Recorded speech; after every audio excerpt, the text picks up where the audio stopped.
विचार आरंभ करते हैं। परा अवर एकत्व विज्ञान वन्य निर्मूलित द्वैत भ्रमस्य। परावर की एकत्व विज्ञान, पर मने परमात्मा, अवर मने जीवात्मा, इन दोनों के एकत्व विज्ञान रूपी अग्नि से भस्मीभूत कर दिया आपने द्वैत भ्रम को। अब वह पुरुष जिस प्रकार से ब्रह्म को नष्ट कर चुका है, सर्वम ब्रह्मैव पश्यतो, अहम च सर्वम च ब्रह्मैव, मैं अपि ब्रह्म, सब कुछ ब्रह्म ही है, ऐसा अनुभव करता हुआ जीवन मुक्त से ब्रह्मविदः कर्म करणम, जीवन मुक्त ब्रह्मवेत्ता भी आप पूर्व पक्ष करते कर्म करना चाहिए। तो कर्म करणम किमर्थम, स्वार्थम वा परार्थम वा, उसका अपना कोई स्वार्थ बचा है जिसके लिए उसको करना पड़ेगा, या उससे भिन्न कोई दूसरा है जिसके लिए उसको करना पड़ेगा। स्वार्थम वा परार्थम वा, आद्य पहला पक्ष में भी स्व अपने लिए करेगा, तो वे अपने लिए भी किया, यह लोग कोई सुख पाने के लिए करेगा या परलोक का। आद्य कर्म अहिकार्तम वा किम आमुष्मिकार्तम वा, अपने लिए करता है तो भी यह लोक के सुख सुविधा आदि के लिए कर रहा है, कर्म करना चाहिए, या आमुष्मिक स्वर्ग आदि के फल के लिए करना चाहिए। फिर आदि में फिर तीन प्रकार करेगा, यह लोक में भी अहिक स्वार्थ के लिए कर रहा है मान लिया जाए, अहिक स्वार्थ में भी तीन विकल्प, आद्य शरीर रक्षार्थम वा किम परिग्रह रक्षार्थम वा प्युत विलासार्थमिति, शरीर की रक्षा के लिए करना चाहिए, यह लोक का आपने यह लोक के अर्थ प्रयोजन के लिए कहा, यह लोक का प्रयोजन क्या हो सकता है, तीन प्रयोजन हो सकता है, अपने शरीर की रक्षा या अपने परिग्रह किया हुआ धन दौलत संपत्ति आदि चढ़ाए वगैरह उनकी रक्षा, अथवा विलास के लिए, मौज मस्ती के लिए, अय्याशी पने के लिए चाहिए, विलास के लिए। एक एक का खंडन करते जाएं सारे विकल्प। नाद्य सिद्धे अन्यथार्थे न यतेत तत्र परिश्रमम तत्र समीक्षमाण, सिद्धे अन्यथा अर्थ है, जो सर्व प्रयोजन अन्य प्रकार से सिद्ध हो गया, यानी ब्रह्म ज्ञान से सर्व प्रयोजन सिद्ध हो गया हमारा, और कोई प्रयोजन रहा ही नहीं, अतः न यते तो वह कोई प्रयत्न कर्म करने के लिए करेगा ही नहीं। क्यों, वो क्या देख रहा है उसमें, तत्र परिश्रमम तत्र समीक्षमाण, तत्र उन सकल कर्मों में परिश्रम ही उसको दिखता है, व्यर्थ परिश्रम कर रहे हैं। इति वचनात् शरीर स्थित है प्रारब्ध अधीनत्वात्, क्योंकि जो शरीर की जो स्थिति है वह प्रारब्ध कर्म के अधीन है, तो शरीर की रक्षा के लिए उसको प्रयत्न करने की जरूरत नहीं, वो अन्यथा सिद्ध है। वो अन्यथा ये है कि प्रारब्ध कर्माधीन व्यवहार चलना ही है उसके शरीर का। तद उद्देश्य विदुष कर्म अनुपत्ति, इस शरीर की रक्षा के लिए किसी प्रकार किसी को उद्देश्य करके विद्वान कर्म नहीं करेगा। चलो अपने शरीर की रक्षा प्रारब्धाधीन है, इसलिए उसके लिए कोई प्रयत्न नहीं करेगा, लेकिन जब परिग्रह किया हुआ है उसकी रक्षा के लिए तो प्रयास करना पड़ेगा। कुटिया बना दिया है तो कुटिया की रक्षा के लिए प्रयास तो करना पड़ेगा। महात्मा कहानी आता है, प्रसिद्ध है, व्यक्ति बाहर कहीं गांव के बाहर रह गया एक महात्मा, लोगों ने झोंपड़ी लगा दी, चलो महाराज बैठे हैं तो चलो इसमें आराम से रहेंगे, सुरक्षित रहेंगे। लेकिन वहाँ पर भी समस्या खड़ी हो गई, जंगली चूहे आ गए, लंगोटी काट दिए। अब क्या करें, उसके लिए बिल्ली पाला, बिल्ली के लिए दूध कहाँ से लाएंगे, इसलिए गौ पाला, गौ के लिए चारा कहाँ से लाएंगे, आसपास जमीन करने खेती करने लग गया। वे सारा संभालेंगे कौन, एक औरत चाहिए, तो शादी कर लिया। वही कहानी बन जाएगी यदि परिग्रह की रक्षा करके चक्कर में पड़ोगे। एक कुटिया के परिग्रह होने से कहाँ लपड़े में फंस गया वो। परिग्रह की रक्षा के लिए भी जीवन मुक्त पुरुष तो प्रवृत्त नहीं हो सकता। न द्वितीय एवं वही तम आत्मान विदित्वा, यदि श्रुत है श्रुति स्पष्ट कहती है उस आत्मा का परोक्ष ज्ञान के बाद भी वो सब कुछ त्याग देता है, तो परिग्रह कहाँ है उसके पास? यदि जीवन मुक्त है, वास्तव जीवन मुक्त के पास तो कोई परिग्रह ही नहीं हो सकता, अपरिग्रही हो। जो भी शरीर है उसका और उसके कपड़े लत्ते जो भी रहेगा उससे उसका कोई अहंता ममता है ही नहीं, तो परिग्रह है ही नहीं। निशेष निवृत्त मिथ्या ज्ञानानाम ब्रह्मविदाम पुत्रादेशनाभ्य वित्थान श्रवणात् ताभ्य उत्थितवतो विदुष परिग्रह अभावात्, स्पष्ट कर दिया। सकल ऐषणाओं से निवृत्त होकर सारे मिथ्या ज्ञान जिसने नष्ट कर लिया है, निशेष निवृत्त मिथ्या ज्ञानानाम ब्रह्मविदाम ऐसा प्रवेत्ता पुरुष है, पुत्र ऐषणाओं से वो ऊपर उठ चुका है, इसलिए उसके पास अपना कोई परिग्रह ही नहीं है। उत्थितवतो विदुषा परिग्रह अभावात् तद रक्षा निमित्त कर्म अनपत्य है, इसलिए उसके पास कोई परिग्रह ही नहीं है, उसे रक्षा निमित्त कोई व्यवहार करेगा ही नहीं, कर्म नहीं करेगा। चलो विलासार्थ करे, फिर शरीर की रक्षा के लिए नहीं, परिग्रह है ही नहीं, सिर्फ परिग्रह की रक्षा की जरूरत नहीं, फिर चलो मौज मस्ती करने के लिए कर्म करे। वो कहते नहीं, न तृतीय सर्वम आत्मन में उपशब्द, किससे के साथ क्या मौज मस्ती करेगा? वो सबके लिए, वो सब कुछ उसके लिए आत्मा ही है। स्व अभिन्न दिख रहा है, स्वभिन्न कुछ दिख ही नहीं रहा है। सर्वम आत्मन पश्यत आत्मरतेर विदुषो, आत्मरति जो विदुष है, विद्वान है, उसके लिए अन्यत्र रत्य प्रसक्त विलास असंभवाद, अन्यत्र उसके लिए रति की संभावना ही नहीं है, अतः विलास की संभावना खत्म हो गई। तरी आमुष्मिकार्थम अस्तु, एक का विकल्प उठाए थे, तीनों खंडन हो गया। अब आमुष्मिक का उठाएंगे विकल्प। आमुष्मिक के लिए कहते हो, वहाँ भी हम पूछते हैं तत्रापि किम स्वर्गार्थम किम अपवर्गार्थम किम आत्मशुद्ध्यर्थम वा। आमुष्मिक का भी 3 अर्थ हो सकता है, स्वर्ग पाने के लिए कर रहा है, या आमुष्मिक का तात्पर्य मोक्ष लोगे, मोक्ष पाने के लिए कर रहा है, या अंतगण शुद्धि के लिए करता है। किसके लिए कर रहा है? आत्मशुद्ध्यर्थम वा न आद्य। और स्वर्ग भी उसे आत्मा से भिन्न है क्या? अपने से भिन्न है ही नहीं स्वर्ग भी, सब कुछ उससे अभिन्न नहीं होने से उसे स्वर्ग भी नित्य प्राप्त हो गया। पर्याप्त काम से कृतात्मनस्तु यही वह सर्वे प्रविलियंति कामाः, जिसकी सारी कामनाएं समाप्त हो चुकी हैं, कृतात्मा है वो, अतएव उसके लिए सारी कामनाएं सर्वे कामाः यही वह प्रविलियंति, ये अपने आत्मस्वरूप में विलीन हो चुका है, स्वर्ग आदि की कामना ही नहीं रह गया, तो स्वर्ग के लिए व्यवहार करेगा, कर्म करेगा, असंभव है।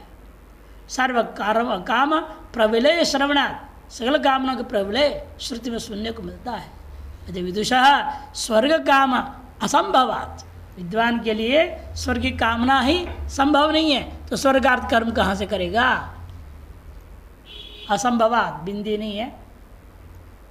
तदर्थक कर्मानुष्ठान पत्य है, उसके लिए कर्मानुष्ठान करना यह असंभव है। न द्वितीय न द्वितीय, द्वितीय पक्ष क्या था?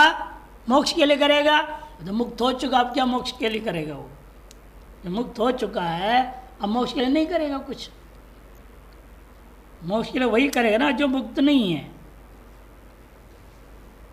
न कर्मणा न प्रजया धनेन वाजि करिभिः इति श्रुतिया, श्रुति से कर्मणा मोक्ष साधन तो निषेधात, कर्म से मोक्ष साधन का निषेध कर दिया। जीवन मुक्तत्वाच्च, और जीवन मुक्त होने के नाते भी विदुष तदर्थक कर्म सिद्ध है, मोक्ष के लिए कर्म करना असिद्ध है। तृतीय, मोक्ष के लिए भी नहीं है, अंतर्गत शुद्धि के लिए कहोगे, यदि शुद्ध होने के बाद तो मुक्त हुआ था, अमुक्त होने के फिर शुद्धि करेगा क्या? अरे अंतरण शुद्ध हुआ तब तो आत्मज्ञान हुआ, उसमें आत्मज्ञान होने से मुक्त हुआ है, अमुक्त होने के पुनः अंतरण शुद्धि कहाँ बचेगा? सवाल ही नहीं उठता है। क्या मुक्त होने के बाद अशुद्ध हो जाएगा दोबारा? इसकी शुद्धि करनी पड़ेगी बार बार। इसे अंतरण शुद्धि अर्थ भी जीवन मुक्त कर्म करेगा नहीं। तृतीय किम, उसमें भी अंतरण शुद्धि का भी तात्पर्य उठा रहे, तृतीय किम शरीर शुद्ध्यर्थम वा चित्त शुद्ध्यर्थम वा किम आत्मशुद्ध्यर्थम वा कर्म कर्तव्यम, उसमें भी उसका आप शरीर की शुद्धि के लिए कह रहे हो या चित्त में अंतःकरण शुद्धि के लिए कह रहे हो या आत्मशुद्ध्यर्थम वा। सर्व आत्मशुद्धि का तीन अर्थ, आत्मा से आप शरीर ले सकते हो, आत्मा से अंतःकरण ले सकते हो, आत्मा से आत्मा ही मुख्यार्थ में ले सकते हो। तीनों संभव नहीं है। क्यों संभव नहीं है वही समझा रहा है। नाद्य कलेवरम मूत्र पुरुष भाजनम, ये शरीर जो है कभी तुम शुद्ध कर ही नहीं सकते, भीतर बाहर सर्वथा पूर्णतया शुद्ध करना चाहो असंभव है। जितना भी पूर्ण संग प्रक्षालन कर लो तो भी मूत्र पुरुष तो कहीं ना कहीं इसके अंदर रहेगा ही, पूर्णतया सफाई हो नहीं सकती। मल रहित शरीर, एक भी खून के एक भी बूंद में मल ना हो, ऐसा हो ही नहीं सकता। आपके शरीर अत्यंत विशुद्ध हो जाए किसी भी प्रक्रिया से, यह असंभव है। परमात्मा का मायामय शरीर जो हो वो भले ही ऐसा हो, यानी जीव का जो शरीर है उपलब्ध भौतिक शरीर हो, ये मल रहित हो ही नहीं सकता। अतः शरीर की शुद्धि की बात मत करो, उसके लिए कर्म करने की जरूरत नहीं उसको। कलेवरम मूत्र पुरुष भाजनम इति स्मरणात् प्रत्यक्षत्वाच्च, और प्रत्यक्ष सिद्ध भी है। मल मांसास्थिमतो वपुष कर्मणा शुद्धि असंभवात्, मल मांस हड्डी वाला इस शरीर को आप कर्म से शुद्ध नहीं कर सकते। कोई भी कर्म कर, बड़े से बड़े अनुष्ठान कर लो तो भी उसे शुद्ध होने वाला नहीं। अनुष्ठान काल में अशुद्ध होने लग जाता है, पसीना आने लगेगा। अब जब बैठे, जब पर शुद्ध करूँगा, जब कल बैठे हो जबते जबते पसीना हो जाती है, मल निकल गया। कईयों को बैठ जाते हैं, उसके बाद अपान वायु निकल पड़ता है, गैस निकल जाता है। अशुद्ध हो गए कि नहीं हो गए? इसीलिए कहाँ तक तुम शुद्धि करोगे शरीर को? हो ही नहीं सकता है। किसी भी अनुष्ठान आदि से इसको शुद्ध नहीं कर सकते हैं। न द्वितीय, चलो शरीर तो शुद्ध नहीं हो सकता, अंतःकरण तो शुद्ध किया जा सकता है, कहते उसकी भी जरूरत नहीं उसको। यते शुद्ध सत्वा, क्योंकि वह ऐसा यत्य है जिसे अंतःकरण पहले से शुद्ध हो चुका है, अतएव जीवन मुक्त हुआ। अंतःकरण शुद्ध हुए बिना ब्रह्म विद्या से अंतःकरण उत्पन्न ही नहीं हो सकता, ब्रह्म विद्या उत्पन्न हुए बिना मुक्त हो नहीं सकता। और आप एक तरफ जीवन मुक्त भी कह रहे हो और अंतःकरण शुद्धि की बात कहोगे, विरोधी बात हो गए परस्पर में।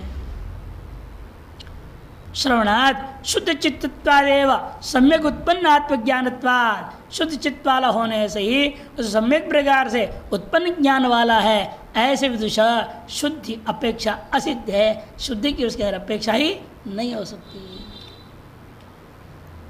फिर आत्मा को शुद्ध करने के लिए करेगा, समझो। आत्मा अशुद्ध होता है क्या? कहते नहीं हो सकता। अत्यंतम लीनो देहो देही चात्यंत निर्मल उभयोर अंतरम जात्वा कस्मै शौचम विधीयते। शुद्धि किसकी विधान कर रहे हो? आत्मा तो कैसा है? आपकी श्वास प्रसद में आया था, अस्नाविरगं शुद्धम अपाप विद्धम इति, नाड्यादि से रहित तो अतएव अत्यंत शुद्ध, पाप से भी विद्ध नहीं है वो, अपाप विद्धम, ऐसे वो आत्मा है। इति श्रवणात् निरवयत्वेन अविषयत्वाच्च, एक तो दूसरी हेतु दे दिया, और निरवय आत्मा है। शुद्धि अशुद्धि सावयव पदार्थ में होता है, निरवय पदार्थ में नहीं हो सकता। आकाश इसलिए लौकिक दृष्टिया भी माना जाता है आकाश अत्यंत शुद्ध है, क्यों? निरवय है। वेदांत दृष्टिया वो भी अशुद्ध है क्योंकि वो भी सावयव है पंचकरण होने से। इन सामान्यतः न्यायिक आदि भी क्या कहेंगे? आकाश निरवय है, अथवा अत्यंत शुद्ध है।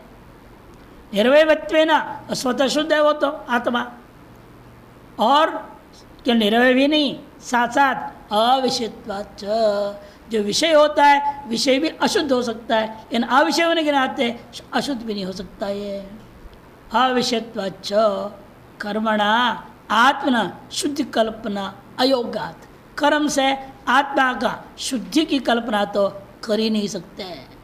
ये ज्ञान बलेन विष्णु रुद्रादयो अकार्य शतकोटिमपि कृत्वा स्वयं शुद्ध्यन्ति। जिस ज्ञान के बल पे चाहे ब्रह्मा हो, विष्णु हो, रुद्र हो, वे भी अकार्य शतकोटिमपि कृत्वा, असंभव कार्यों को भी वे लोग कर सकते हैं ना। ब्रह्मा विष्णु महेश क्या नहीं कर सकते। हम लोगों के द्वारा अकार्य ऐसे कर्मों को भी सैकड़ों करोड़ों करने के बावजूद भी बिना ज्ञान वे भी शुद्ध नहीं हो सकते। और ज्ञान से जो शुद्ध हुआ, नहीं ज्ञान सदृशम पवित्रम यह विद्यते है, गीता में भी आएगा। इसीलिए कहते हैं वे भी कृत्वा स्वयं शुद्ध्यति अन्यानपि च शोधयन्ति। ज्ञान के बल पर भी वे अपने आप को शुद्ध कर लेते हैं और दूसरों को भी शुद्ध कर देते हैं। तम आत्मान हम का केन शोधित, ऐसे उस आत्मा जिसका ज्ञान मात्र से सब कुछ शुद्ध हो जाता है, उस आत्मा के बारे में तो कहना ही क्या है कि मृत्यु क्या है, किससे कौन उसको शुद्ध कर सकता है, उन्हें असंभव है। स्वतएव सतः शुद्धिर ना सत्ता ये न के नचित, स्वतएव सतः शुद्धि, सत्य का जो शुद्धि है, आत्मा का जो शुद्धि है वह स्वतः सिद्ध है, वह किसी अन्य के द्वारा किया नहीं जा सकता। स्वतएव सतः शुद्धि न असत्ता ये न के नचित, अन्य जितने भी क्या है वह स्व से भिन्न, आत्मा से भिन्न, वह असत्य है। असत पदार्थों से क्या सत्य का शुद्धिकरण हो सकता है? असंभव है। आपके स्वप्नकालीन कल्पित साबुन से जगने के बाद दिन में नहा करके शुद्ध हो सकते हो? वो असत साबुन है, वो क्या कर लेगा इस समय? हमारा कोई काम का नहीं है। इसलिए असत सारा जगत है, सारा भ्रांति है, कल्पना मात्र है, वो आत्मा को क्या शुद्ध कर लेगा? वैसे कुछ भी उसका लेकर के कैसे तुम करोगे? असंभव है। कहते कोई बात नहीं। तर्हि विदुषा कर्म आचरणम परार्थम में वस्तु। अब पहले जो दूसरा पक्ष उठाया था ना, स्वार्थम व परार्थम व, स्वार्थ में इतने विकल्प उठा के सब विकल्प खंडन किया, अब पीछे में लौटते हैं, फिर परार्थ मान लो। तर्हि विदुषा कर्म आचरणम, विद्वान के द्वारा कर्म का जो आचरण है वो परार्थ के लिए मान इति चेत त्वम अत्र पृष्ठभ्य हो। परार्थता के बारे में आपसे पूछना चाहेंगे। लोकार्थम यह कर्म करती स किम अप्रोक्ष ज्ञानी उत परोक्ष ज्ञानी वा। जो आपने परार्थ कहा ना, लोक संग्रह के लिए करेगा, लोक संग्रह में आप यही परार्थ है, अपने लिए कुछ नहीं करेगा, लोक कल्याणार्थ, लोक की आदर्श स्थापना करने इत्यादि। हम आपसे पूछते हैं, लोकार जो कर्म करेगा वह करने वाला अपरोक्ष ब्रह्मज्ञानी है या परोक्ष ब्रह्मज्ञानी? अपरोक्ष ब्रह्मज्ञानी लोक संग्रह के लिए करेगा या परोक्ष ब्रह्मज्ञानी करेगा? भाई अपरोक्ष ज्ञानी कैसे करेगा? अपरोक्ष ज्ञानी के स्व से भिन्न कोई लोक ही नहीं है। स्व से भिन्न लोक रह गया तो अपरोक्ष ज्ञानी नहीं हो। आद्य पक्ष पूछ रहे हैं, वह अपरोक्ष ब्रह्मज्ञानी यतिर्वा गृहस्थो वा, कोई सन्यासी है वो अपरोक्ष ब्रह्मज्ञानी या गृहस्थ है वो? यदि भी गृहस्थ में अपरोक्ष ज्ञानी जनकादि हुए हैं, इसलिए उठा रहे हैं विकल्प। आजकल तो असंभव हो, छोड़ो, वो पहले की बात कह रहे हैं, उस दृष्टिकोण से विचार करके भाष्यकार कई जगह खंडन कर देते हैं। इसलिए यहाँ पर भी विचार उठाते कर यतिर्वा गृहस्थो वा नाद्य, यति तो कर ही नहीं सकता लोक संग्रह के लिए। क्यों? तस्य निरभिमानत्वात् संन्यस्त सर्वकर्म तत्साधनत्वाच्च कर्म शब्द अप्रसक्ते है। उसके अंदर कोई अब अभिमान ही नहीं रह गया, शरीरादि का अभिमान न होने के कारण से, और पहले से उसने सर्व कर्मों का संन्यास कर चुका और कर्मों के साधन का भी त्याग कर चुका वो। अतः कर्म शब्द ही उसके लिए प्रयुक्त नहीं हो सकता, कर्म शब्द अप्रसक्त है। देह वर्ण आश्रमादिषु अहममित्यभिमान प्रपंच सत्यत्व बुद्धिर अर्थित्व कर्तव्यता बुद्धिर अकर्णे प्रत्यवाय भयम शास्त्र भयम च खलो प्रवृत्तिर बीजम। किसी भी कर्म में प्रवृत्ति के पीछे यही सब कारण होते हैं। क्या क्या कारण है बता रहे, देखो। सबसे पहला आपके अंदर अहम मम भाव होनी चाहिए किसके प्रति हम मम भाव होना चाहिए?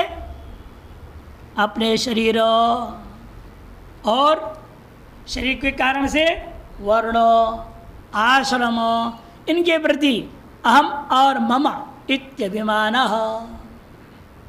देह वर्ण आश्रम आदिशु अहम मम ही अभिमान होनी चाहिए। प्रपंच सत्यत्व बुद्धि और प्रपंच में स्व से भिन्न मान करके इस सत्यत्व बुद्धि होना चाहिए। तभी इसको पाने के लिए मैं कर्म करूँगा। आर्थित्व, आर्थित्व में कामना युक्त होना चाहिए। मुझे ये चाहिए, मुझे वो चाहिए, सूचीबद्ध बनाओ और उनको प्राप्त करने के लिए क्रमशः प्रयास करना। कर्तव्यता बुद्धि चौथे में आया अपने मेरा एक कर्तव्य, मम इदम कर्तव्यम, कर्तव्यता बुद्धि। अकरणे च प्रत्यवाय भयम, और न करने पर प्रत्यवाय लग जाएगा, मेरे ऊपर दोष लगेगा, पाप होगा, ऐसे भय, ये भय भी कारण है, वह जो है प्रवृत्त होता है। और अंत में शास्त्र भयंच खलो प्रवृत्तिर्भयम, शास्त्र कह रहा है इसे मुझे करना चाहिए। मैं वह अमुक वर्ण का हूँ, अमुक आश्रम का हूँ, मेरे लिए शास्त्र ने ये बताया है, इसे मेरे कर्तव्य है, ये कर्तव्य कर मुझे करना चाहिए। शास्त्र भेद नहीं करूँगा, शास्त्र नाराज होगा। मैंने शास्त्र का बनाने वाला, शास्त्र को प्रवृत्त कराने वाला, संसार चक्र प्रवृत्त कराने वाला ईश्वर नाराज होगा और वह दंडित करेगा।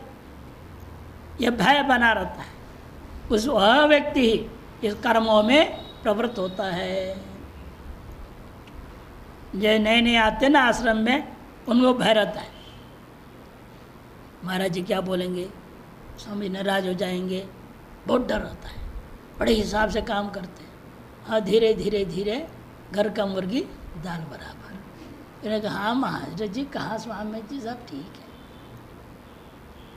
वो भय खत्म हो जाती है। और जिस नज़दीकी कर रहा हो तो और ज़्यादा भय खत्म हो जाता है। ये कई मंडलेश्वर तो नज़दीक आने नहीं, बैठने भी नहीं देता।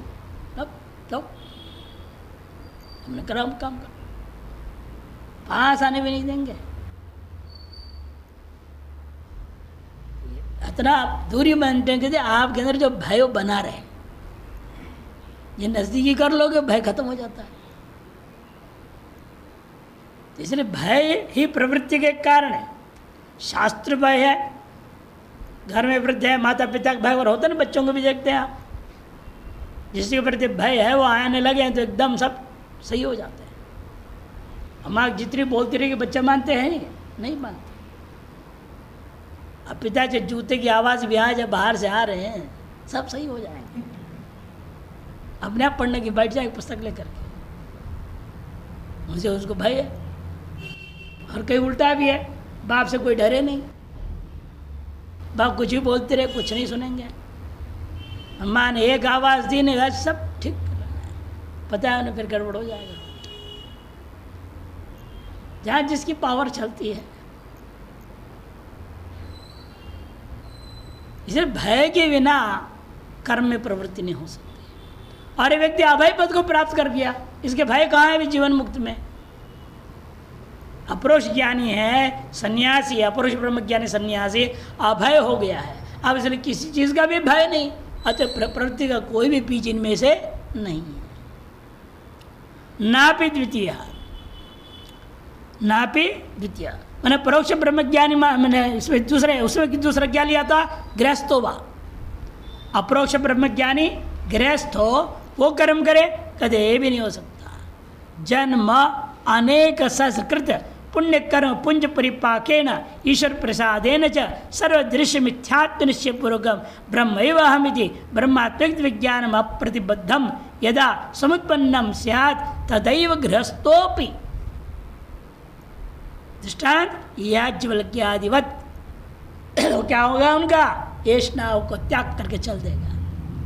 याज्ञवल्क्य में क्या कहा? पति दोनों पत्नियों को बुलाया और कहा भाई मैं तो इस स्थान से निकल रहा हूँ, इसे मैं बंटवारा करना चाहता हूँ दोनों पत्नियों के बीच में। तो पत्नी में एक पत्नी खुश हो गई, चुप रही, बोली ही नहीं, कात्यायनी। लेकिन मैत्री थी, वो बोली आप ये क्या संपत्ति दोगे? सारी पृथ्वी धन आज संपूर्ण हो, परिपूर्ण, वो भी आप मुझे दे दे, क्या उससे अमृतत्व मिलेगा? मोक्ष होगा? नहीं होगा। जवाब दिया नहीं होगा। फिर मुझे वो चीज दीजिए जिससे अमृतत्व प्राप्ति हो। तब उन्होंने उपदेश वेदांत का दिया उसको, और सारा संपत्ति कात्यायन को दे दिया। ज्ञान देने के बाद कहते इतना ही उपदेश है, वेदानुशासन है, इससे अतिरिक्त कुछ भी नहीं, इसका तुम चुगाली करते रहो, मुक्त हो जाओगी। अब मैं चला, चले गए सन्यास। ऐसे वर्णन आता है। यदि गृहस्थ है, उसे अप्रोक्ष ज्ञान हो जाए, कैसे होगा वही बता रहे। जन्म अनेक सहस्र, अनेकों हजारों जन्म में किए गए कृत पुण्य कर्म का पुंज की परिपाक लेना, पुण्य कर्मों के समूह का परिपाक, वो फलोन्मुख हो गया पुण्य। तब ईश्वर प्रसाद और साथ साथ ईश्वर कृपा भी प्राप्त हो गई। चारों कृपा इकट्ठा हो गई, आत्म कृपा, शास्त्र कृपा, ईश्वर कृपा और गुरु कृपा। ये चारों कृपाएं एक साथ आपके अंतःकरण में उपस्थित हो जाती हैं, तब क्या होता है? सर्व दृश्य मिथ्यात्व निश्चय, संपूर्ण दृश्य में मिथ्यात्व के निश्चय पूर्वक क्या ज्ञान अनुभूति होने लगेगा उसको।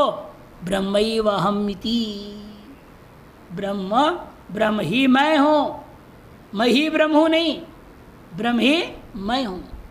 इति ब्रह्मात्मकत्व ज्ञानम अप्रतिबद्धम, ब्रह्मात्मकत्व ज्ञान बिना किसी प्रतिबंधक का यदा समुत्पन्नम, जो उत्पन्न हो जाता है स्यात् तदैव गृहस्थोपि याज्ञवल्क्यादि, उसी क्षण गृहस्थ जो याज्ञवल्क्यादि में देखा गया, ऐषणाभ्यो वित्थास्यति, और सर्वेषणाओं से वित्थान कर जाएंगे और संन्यास लेकर चले जाएंगे घर द्वार छोड़ के।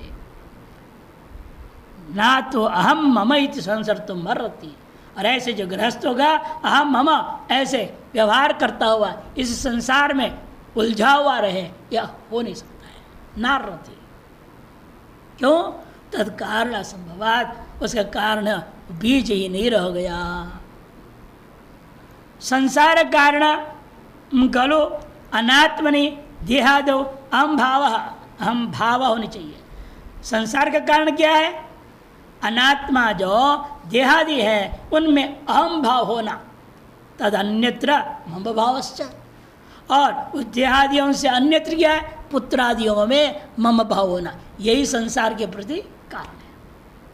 शरीर में शरीरादि अपने इस पिंड में अहम भाव करना, और तत्संबंधी तत्वों में पुत्र पत्नी आदि समस्त वस्तुओं में मम भाव कर लेना, यही संसार का बीज है, कारण है। तदेतद्वयम् यस्य ब्रह्मात्म विज्ञान विध्वस्तम, और दोनों ही कारण जिसके ब्रह्मात्म ज्ञान एकत्व के ज्ञान के द्वारा नष्ट हो चुका, स पुनः न स पुनः संसाराय कल्पते, वह पुनः एतर संसार के लिए उसकी माना नहीं जा सकता। नहीं ब्रह्मैवाहमिति विज्ञानम ब्राह्मणो अहम मम इदमिति बुद्धिश्च, दोनों एक साथ नहीं हो सकता।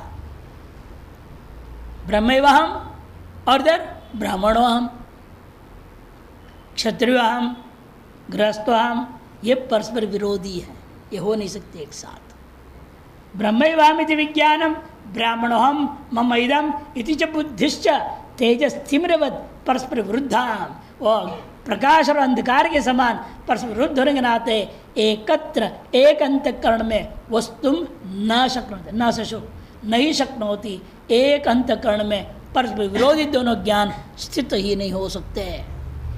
तो ब्रह्म तत्व विज्ञान खड्ग निर्भिन्न हृदय ग्रंथि, इसे ब्रह्म तत्व विज्ञान रूपी खड्ग से हृदय विद्यमान जो ग्रंथियाँ थी वह सब को काट दिया गया। भिद्यते हृदय ग्रंथि छिद्यन्ते सर्व संशया क्षीयन्ते चास्य कर्माणि तस्मिन् दृष्टे परावरे, इसलिए हृदय ग्रंथियाँ टूट गई उसकी। ऐसे विद्वान विदुषा पुनः संसरणम न संभवती, पुनः संसरण करे, कर्म करे, यह संभव है। अतः संसारात् वित्तिष्ठत्येव गृह्यपि विद्वान, संसार से वित्थित हो ही जाएगा भले पहले गृहस्थ में रहा होगा, यदि वह जीव ब्रह्म एकत्व अनुभूति कर लिया, अप्रोक्ष ज्ञान हो चुका, फिर तो वहाँ से निकलेगा ही बाहर हो विद्वान।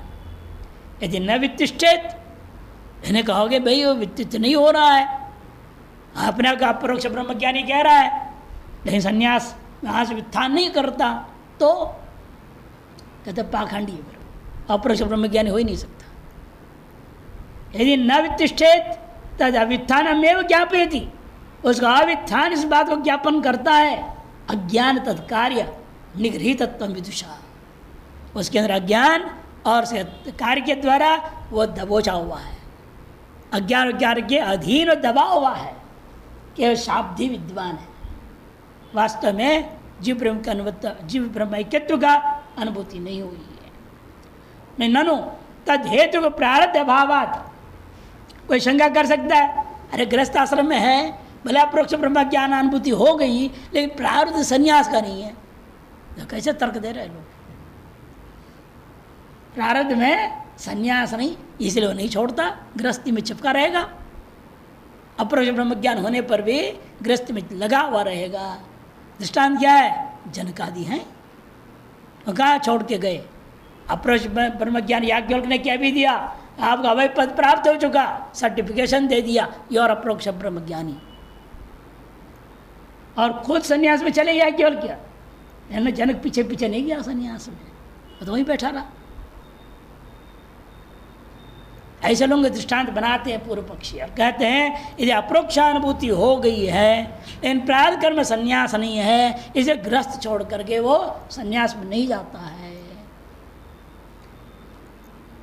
ब्रह्म भाव अपन्नोपि, तद हेतु क्या है? प्रारब्ध अभावाद गृही ब्रह्म भाव अपन्नोपि नो तिष्ठति, गृहस्थ होते हुए ब्रह्म भाव प्राप्त हो जाए तो भी वहाँ से उत्तिष्ठन नहीं करता है। चेत जड़ भरतवद वसेत न तो हम मम इदम इति संसरती, सिद्धांत जैसे कहते हो कोई आपत्ति नहीं, जड़ भर जैसे रहे, वो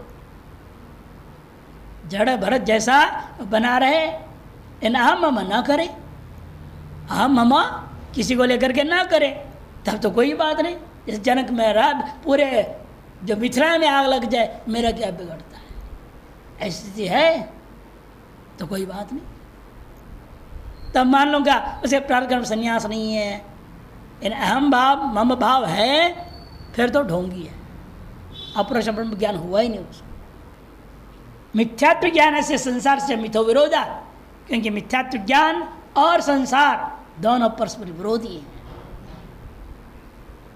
नहीं मरुम निर्जलम दृष्ट्वा पुनर्दूरात् प्रतीयमानम जलम आदातुम पात्वा विवेकी गच्छति, जिसके अंदर निर्णय हो गया मरु मरीचिका जो है ये जल नहीं है, निश्चय हो चुका, फिर दोबारा क्या दूर से उसको यदि दिखाई दे प्रतीयमानम जलम, क्या उसको पाने के लिए पीने के लिए क्या विवेकी कभी जाएगा? नहीं जाएगा, जान चुका है वो पानी है ही नहीं वहाँ, अतः नहीं जाएगा। स्वयं बलवता प्रेष्यमाणोपि वेगेन हर्षेण व न गच्छति, मान लो किसी आपसे ज़्यादा बलवान पुरुष आपको प्रेरित कर दे तो मजबूरी में जाना पड़ जाए, व्यवहार करना पड़े, कर्म करना पड़े, आप अप्रोक्ष ब्रह्मज्ञानी है, लेकिन आपके गुरु जी आ गए वो अप्रोक्ष ब्रह्मज्ञानी नहीं है। कई बार हो जाता है गुरु जो है अभी परोक्ष ब्रह्मज्ञान में लटका हुआ है, चेला आगे बढ़ गया, अप्रोक्ष ब्रह्मज्ञानी हो गया। मत्स्येंद्रनाथ फंस गए वेशांग अभिष में, गोरखनाथ के जगाए, उनको निकाल के लाए कि नहीं लगाए। इस तरह से कई घटनाएं हैं। इस ऐसी स्थिति मान लिया जाए तो स्वयं बलवता प्रेष्यमाणोपि, लेकिन वहाँ पर क्या है, आप चेला अप्रोक्ष ब्रह्मज्ञानी होने पर भी गुरु तो गुरु है, भले अप्रोक्ष ब्रह्मज्ञान नहीं, वो आदेश देता है ये काम करो, क्या गुरु आज्ञा का उल्लंघन करेगा? कहेगा मैं अप्रोक्ष ब्रह्मज्ञानी हूँ, मैं नहीं करता, आप अपने आप कर लो, ऐसा नहीं कह सकता, तो करेगा। लेकिन पहले जैसे अप्रोक्ष ब्रह्मज्ञान से पहले जिस प्रकार से वेगेन हर्षेण च, वेग पूर्वक बड़े आनंद के साथ सेवा का अवसर मिल गया, खुश होकर जाता था, वैसे अब नहीं जाएगा। उसके लिए मजबूरी महसूस होती है और भारी लगता है, कहाँ फंस गया मैं, अब क्या करें। वो हालत वो है जैसे कहावत है ना उसका, शाम चुचुंदर वाली कहानी, जानते शाम चुचुंदर, गरम घी वाली बात, ये सब एक ही है। सांप ने चूहा समझ कर चुचुंदर को पकड़ लिया। चुचुंदर जानते, चूहा से अलग होता है, लंबा मुंह वाला होता है, बड़ा दुर्गंध आता है, बहुत खराब है। और उसको चूहा समझ के पकड़ लिया, अंधकार में था सांप, जिस आ गई तो उसने कहा चूहा है, पकड़ लिया। अब उसके गंध से मालूम हो गया उसको तो चुचुंदर है, लेकिन समस्या उसके सामने, यदि खाएगा मर जाएगा, यदि काटा हुआ पकड़ा हुआ है, दांत लग चुका है, छोड़ देता है, अंधा हो जाएगा। ये समस्या है, समझ आई। यदि खा लेता है सांप मर जाएगा, यदि फेंक देता है, छोड़ देता है, वो अंधा हो जाता है। अथवा दूसरा दृष्टांत जो है लौकी की, किसी ने ला के घी दिया, ये घी ले लो पियो, आपने ध्यान नहीं दिया, अब मुंह में डाल दिया, गरम गरम, इतना गरम है, अब करे क्या, ले ले अंदर तो ये सब जलन होगा। थूके घी कैसे थूके, बड़ा मुश्किल से तो मिला है, फ्री फंड का घी थूक कैसे जाए, न थूका जाए न निगला जाए, न थूका जाए न निगला जाए, बीच में वो करते रहेगा, ठंडा करेगा हवा से और धीरे से पी लेगा। वही हालत यहाँ चेले का हो जाता है। जब गुरु आदि बड़ों का आदेश हो गया, लेकिन आप अपरोक्ष ब्रह्मज्ञानी हैं, आप नहीं करना चाहते, अब न अब करो ये भी नहीं हो सकता, करूं ये हर्षपूर्वक आनंदपूर्वक उत्साहपूर्वक करो ये भी नहीं हो सकता, क्योंकि आप जानते हैं मिथ्या है। जो काम करने बोल रहे हैं वो कर्म मिथ्या मालूम है आपको, जब पहले जैसे उत्साह नहीं होगा, ना करो ये भी संभव नहीं, करना भी पड़ेगा। इसलिए वो कैसे करते हैं फिर वो बता रहे हैं कि वेगेन हर्षेण च न गच्छति किंतु हा कष्टमिति रुदन मंदम मंदम गच्छति नापि अन्यम चोदयति। वह बहुत भारी कष्ट महसूस होता है उसको, धीरे धीरे जैसे तैसे मन मना कर, मन को मार करके कर देता है। क्या कर, मजबूरी है, बोल दिए हैं करना पड़ेगा, ना करो ये भी नहीं हो सकता, करना तो है ही है, इसलिए रोते रोते कष्टपूर्वक वो कर देता है। और ये भी नहीं है कि पासवान वाले सिस्टम होता है ना, पासवान जानते हैं, बच्चों में खेलते हैं ना, आप एक यूँ कर देंगे, वो अगले को करता है यूँ, वो अगले को पासवान पासवान। वैसे आजकल भी होता है छेड़ों में, गुरुजी ने एक को बोला जाओ पानी लाओ, वो दूसरे जा पानी ला, उसको वो जा पानी ला, या भूखा मर जाए प्यासा मर जाए, गुरु अपने पानी ला ला चल ही रहा है, बात आएगा ही नहीं पानी। ऐसा भी नहीं कर सकता चेड़ा, ये अपरोक्ष ब्रह्मज्ञानी है ना, यदि चेड़ा वो ऐसा भी नहीं कर सकता दूसरे को नान्यम प्रेरयति प्रेषयति, बल्कि स्वयं करेगा, लेकिन बड़ा कष्ट समझ करके, बोझ समझ करके, भारीपन के साथ अनिच्छापूर्वक मंद मंद गति से कर देता है। कष्ट भी क्यों होगा, कष्ट भी तो नहीं होना चाहिए। नहीं, इसलिए कि वो अप्रवृत्ति है ना, अकर्मण में है, और उसमें कर्म दिख रहा है, कर्म दिख रहा है तो उसके लिए प्रारब्ध कर्म उसमें क्लेश है, प्रारब्ध कर्म में ये जो हो रहा है वो उसके क्लेश दिखता है, स्वयं में नहीं। स्वयं तो अपने हाथ में क्या नहीं है, उसको कहाँ क्लेश है। ऐसे भी प्रारब्ध कर्म आ गया ना सामने, तो वो कष्टकारक जैसे लगता है और कुछ नहीं। प्रारब्धांतर्गत इस प्रकार के जो दबाव से करना पड़ जाता है जहाँ, वहाँ उसको वही चीज़ आप केवल उसका जो लघुशंका करनी, शौच करनी, जिससे कल आया था विचार, लघुशंका, शौच और भिक्षा, तीन का कोई चौथा कर्म करना ही नहीं, प्रवृत्ति नहीं उसकी, और करना पड़ जाए तो उसकी बात कर रहे हैं। किंतु भग्न कटि सर्पवत मंद गतिर भविष्यति, उसी प्रकार इसकी गति हो जाएगी जैसे भग्न कटि सर्पवत। किसी ने सर्प को मारा तो क्या हुआ, खोपड़ा के पर नहीं मारा था, पिछला पूछ कैसे काट दिया, कट गया। अब पूछ कट गया तो पहले जिसे वेग से शाम भागेगा? कुछ जैसा कट जाए वो पहले वेग में वो जिस वेग से भाग नहीं सकता हो, तो खून भी निकलते रहेगा, कैसे भागेगा वो? जैसे मंद गति हो जाती है अपने आप उसका, उसी प्रकार ये अप्रोक्ष ब्रह्मज्ञानी का भी गति मंद हो जाता है। अकरणीय अकार्य, उसके लिए अयोग्य कर्म है, उसको करना पड़ जाए, है ना। 3 से छोड़ करके शरीर यात्रा के लिए न्यूनतम अपेक्षित जो है, जो लोक शंका है, शौच है और भिक्षाटन है, इसके अलावा भी कुछ करना पड़ जाए, उसके लिए बहुत भारी लगता है। प्रवृत्ति है तो अनात्मने हम भाव से भाव, क्यों कि भले वो गृहस्थ है, इन प्रवृत्ति का कारण होता अनात्म शरीर आदियों में जो अहम भाव है वो उसके अंदर है ही नहीं। यदि अप्रोक्ष ब्रह्मज्ञानी गृहस्थ है तो उसके अंदर भी अहम भाव भाव नहीं रहेगा। ब्रह्मैव अहमिति, और क्या रहेगा उसके अंदर?